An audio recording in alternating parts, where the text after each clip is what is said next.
Cool. Thanks for coming along. This lecture carries on from the one we did last time, which was looking at present tense verbs in your letter, in your referral, discharge, or transfer letter. This one is looking at the past verbs that you should use. It's extremely important to get your verbs right when you're doing OET writing, because they can profoundly change the meaning. If you inadvertently, mistakenly use a wrong verb, it can actually be quite dangerous for the patient in real life. So this isn't just about passing the OET, this is also for your professional development. Let's have a look. All right. Here we've got a dentist appointment at 2 o'clock. In English, we use verbs to describe when something happened, is happening, or will happen. For example, this dentist appointment, I can say, I visited the dentist yesterday. I will visit the dentist tomorrow. I am visiting the dentist today. So we change that verb visit to indicate when, right? These are some sentences taken from a referral letter, and look at how many verbs they use in the referral letter. Mr. Baker is being discharged. He underwent a left total hip replacement. He has good mobility. Mr. Baker was recommenced on 100 milligrams of aspirin daily. We are sending a walker and wedge pillow with the patient. Our social worker has organized hire of a toilet razor. Mr. Baker will have his staples removed. Should actually be removed. This is a passive sentence. Why so many changes? Well, before we do that, let's just go back and look at these verbs quickly. So we've got present continuous in the passive.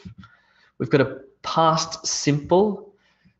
We've got a present simple. We've got a past simple passive. We've got a present continuous. We've got a present perfect. We've got a future simple. No, this is a future simple passive, in fact. Whoa, why so many changes? Why is it so complex in English? Well, what we're saying to the reader of the letter or the person whom we are speaking to is we're saying when. And we divide this up into 3 time aspects of past, present, and future, right? So in this one, we're going to look more closely at describing things that happened in your letter. So let's think about describing the past. I hate to tell you this, but there are 7 verbs. 7 verbs used to describe the past. For example, took. Mr. Baker took his medication. Mr. Baker has taken his medication, has been taking, was taking, had been taking, used to take. So 7 verbs to describe the past. The good news is that we only really use 3 of them in the OET writing. In fact, these ones are extremely uncommon. This one, actually, we use about 30% of the time, the simple past. Present perfect, we use about 5% of the time. In the present perfect continuous, we use hardly ever, but in the OET, you will probably have to use it once. In other words, these verbs are common. These verbs down here are very uncommon and certainly almost never used in OET writing. So let's look at those. Don't worry about that. Let's look at these 3 in particular and what they mean, because the most common past verb types have different meanings. So the root verb here is take, but when we change it to simple past, it's took. It's an irregular one. What does it mean, though? The difference between take and took? Well, took means past fact, and it usually comes along with a specific time reference. I'll look at some examples in a second. Has taken. Well, this means it's currently relevant, and we don't use a specific time with it. And has been taking is currently relevant and still happening, and we usually use a time with it that shows a duration, a period of time, okay?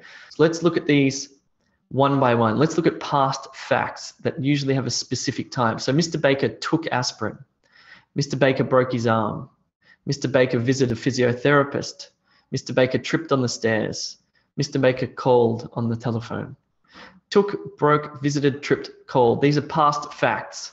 Now, sometimes we use them with a specific set time in the past. So Mr. Baker took aspirin 2 hours ago. Mr. Baker broke his arm last February.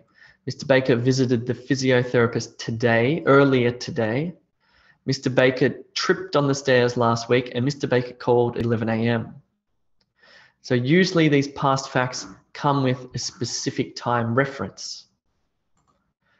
And if we think about it conceptually, here you are in the present and you're writing about the past. And so you'll say, Mr. Baker took aspirin 2 hours ago. So here's the present, here's the future, here's the past. You're discussing a past fact that happened at a specific time. That's what we use the past simple for.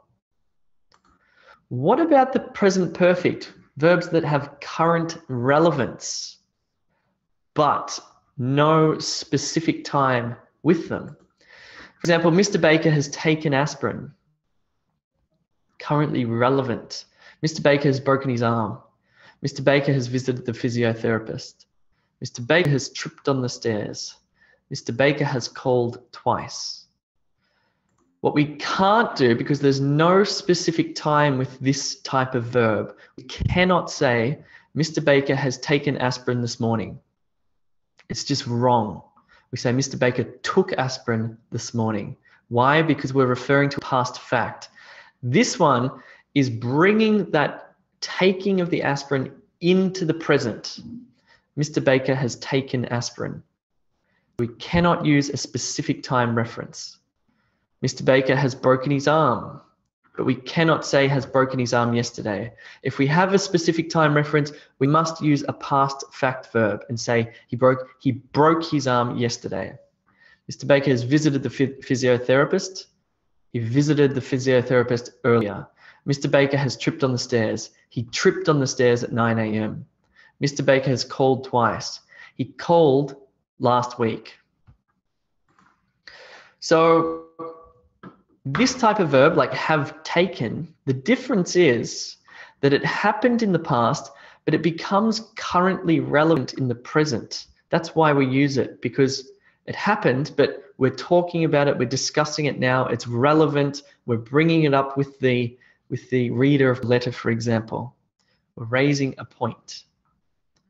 One more, currently relevant, still happening, and it focuses on duration of time.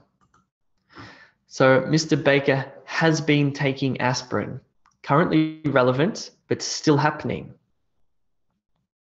So he may have started taking aspirin, I don't know, 3 weeks ago. He has been taking aspirin for 3 weeks and he still is. Mr. Baker has been visiting the physio. Maybe it's a regular thing. He's been doing it for the past 2 months, for example. He has been visiting the physio and he still does. Mr. Baker has been exercising. Maybe it's just a recent thing, but he still does. It's relevant and it's still happening. Has been using a ventilator. Has been seeing a specialist. So it's currently relevant and still happening now, or up to now, and may happen in the future. Now, we usually use this verb with a duration of time. So let's look at the example probably. Mr. Baker has been taking aspirin for 2 years. Okay? So we've got that for 2 years is the duration of time. He's still taking it, but he has been taking it for 2 years. So this is important because if you're telling the recipient of the letter about medication and you need to tell the recipient that the patient has been taking this particular medication for 1 week or 2 weeks or 2 years or 20 years.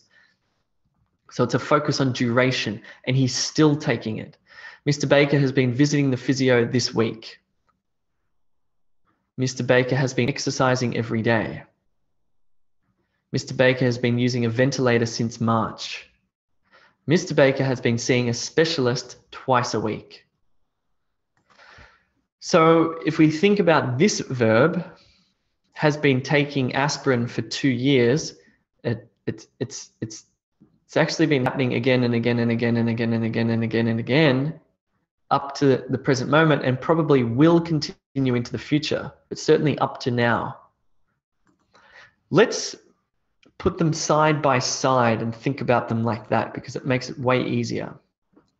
So Mr. Baker took aspirin, Mr. Baker's taken aspirin, and Mr. Baker has been taking aspirin.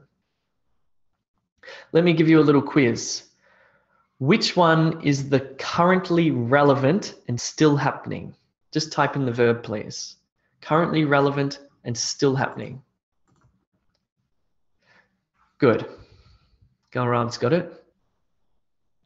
Currently relevant and still happening.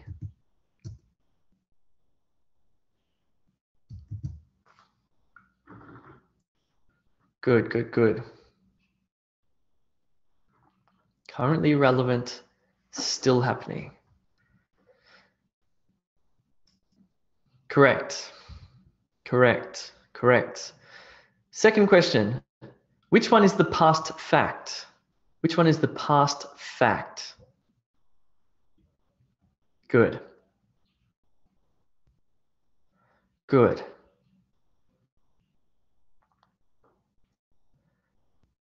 Good, good, good, good, good. What about on YouTube? You're typing in the answers? Well done. Correct. Well done, MJ and Simin and Kalarani. Good. And the final one, I'm sure you'll know the answers. Don't bother typing it in. The currently relevant one is Mr. Baker has taken aspirin. Cool. Let's look at them side by side. This time they have their time reference with them. So Mr. Baker took aspirin yesterday, past fact. Mr. Baker has taken aspirin. It can't have a specific time with it. You could say recently, yes, but if you use a specific time, like 2 hours ago, you must use this verb here, the past fact verb. Mr. Baker has been taking aspirin for 2 weeks. For 2 weeks is the duration of time.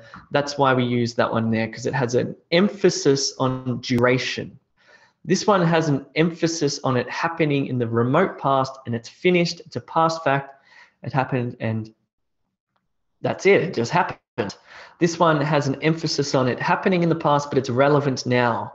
We're bringing that past event into the present to talk about it. It's currently relevant. This one has an emphasis on duration, and it's still happening. Cool. Here's a quiz. Identify the past fact. Which one? Number 1, 2, or 3? Past fact.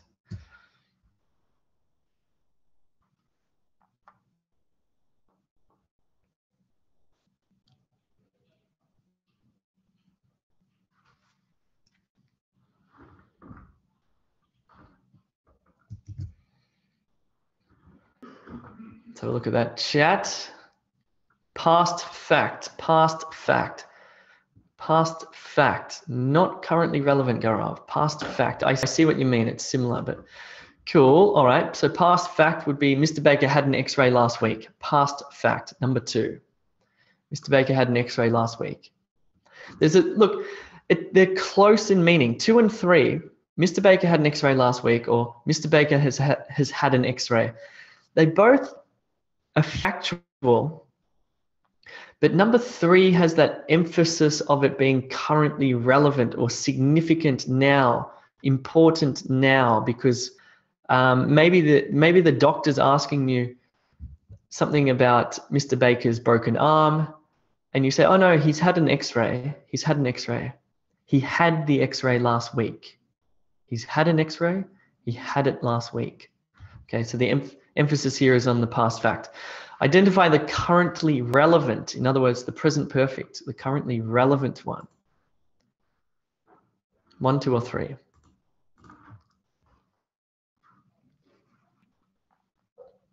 Currently relevant, and it's not still happening.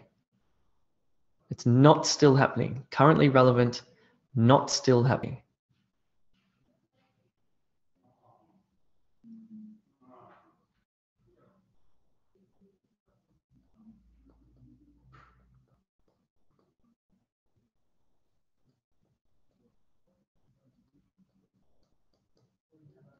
Cool. Good, looking good, looking good. Well done. Let's have a look. Currently relevant. Number 2. Mr. Baker has eaten his breakfast. Fine. It's factual, but it's not a past fact. We're not emphasizing that he ate his breakfast. That's really an emphasis on the facticity of it. He has eaten his breakfast is more it's currently relevant. Maybe the nurse says to you, how's Mr. Baker's, or has Mr. Baker eaten his breakfast, or something like that. You say, yeah, he's eaten his breakfast. It's currently relevant. He did it, but now it's relevant. Okay, identify the currently relevant and still happening, currently relevant, still happening.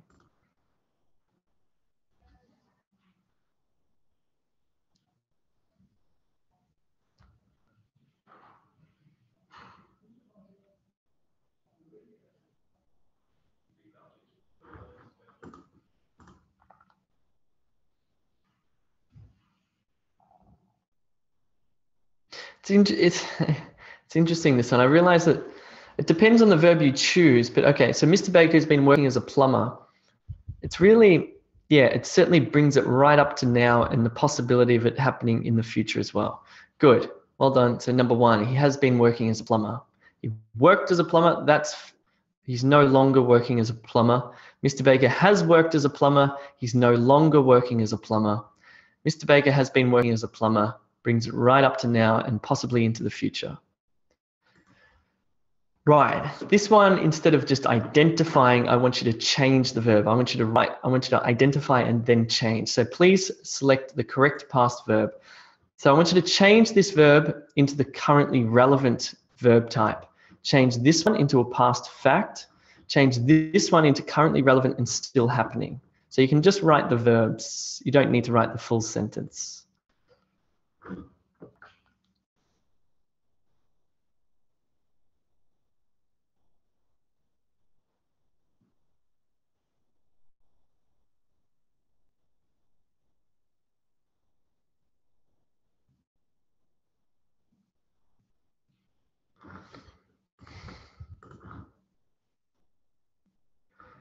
Good, good, good.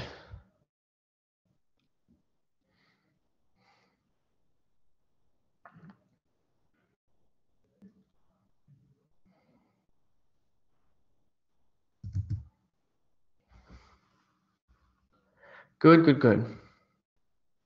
Olivia, check your number 2. Is it smoke or smoked?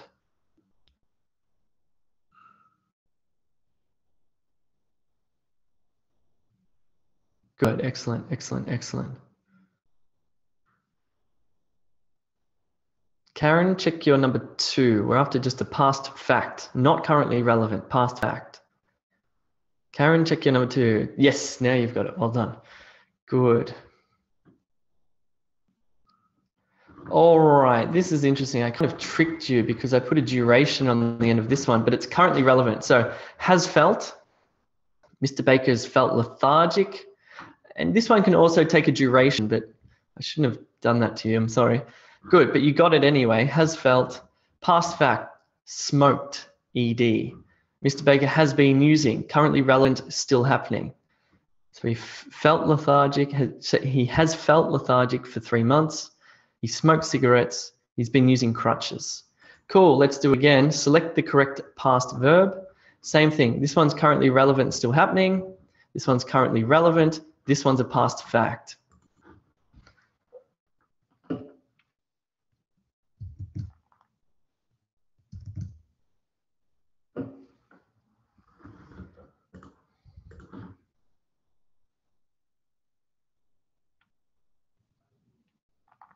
Good, good, good. Gaurav, check your number 2. It should be, there's no had. We're not going to use the word had.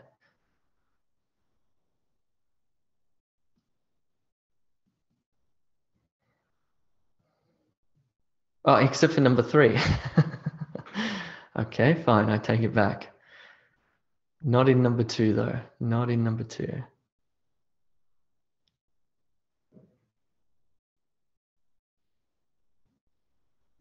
Good, looking good. Well done, Olivia, you've got it. Good, Karen, you got it. Yes, Yes, yes, yes.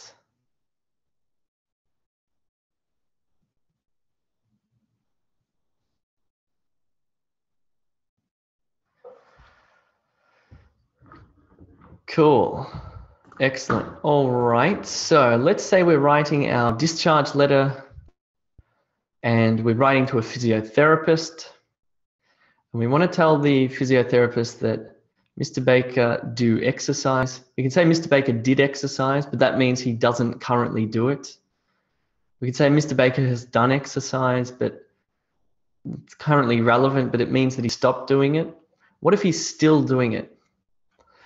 Or here we want to tell the, we're writing a referral letter to, I don't know. No, let's say we're writing a discharge letter to Mr. Baker's going back to his nursing home. And we've got this verb make in the case notes, right? But we want to put it into the past and we want to make it currently relevant.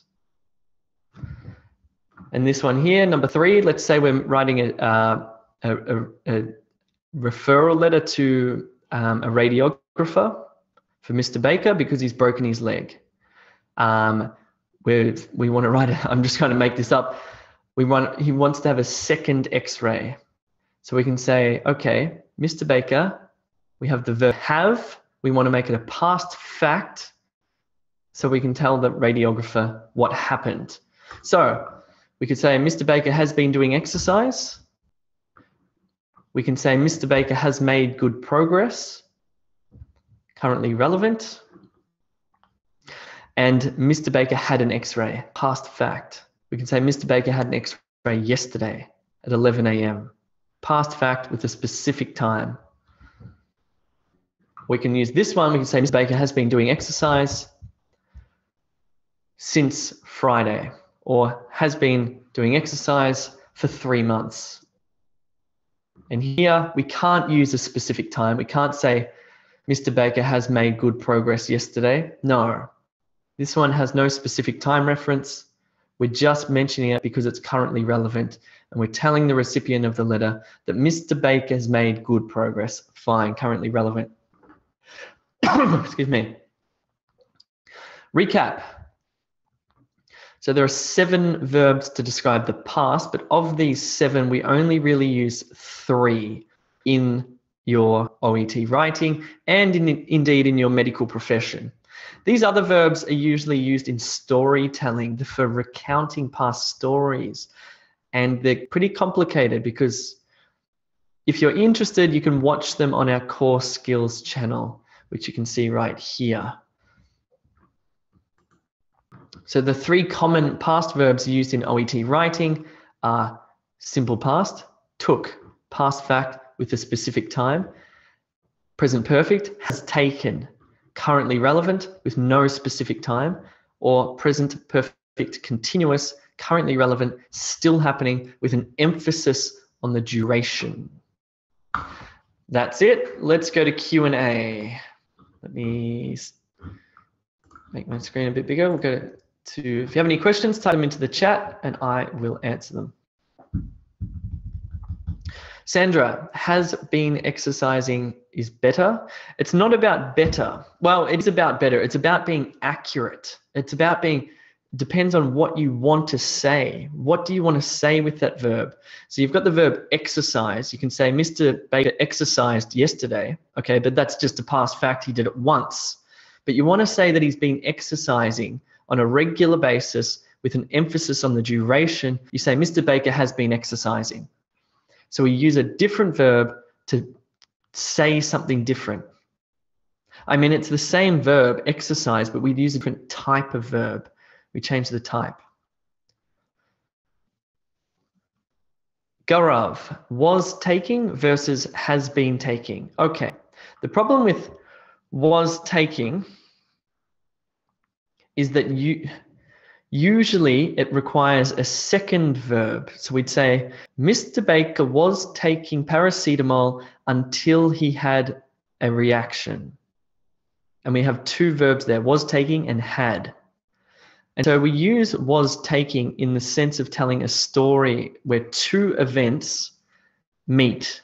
Mr. Baker was taking paracetamol until he had an allergic reaction. It's a different one. You can check it out on our Core Skills channel. Type in E2 Core Skills into YouTube. Abby Al, do we need to write our own address in the letter or designation? No. No, you write the address of the recipient, not your own address.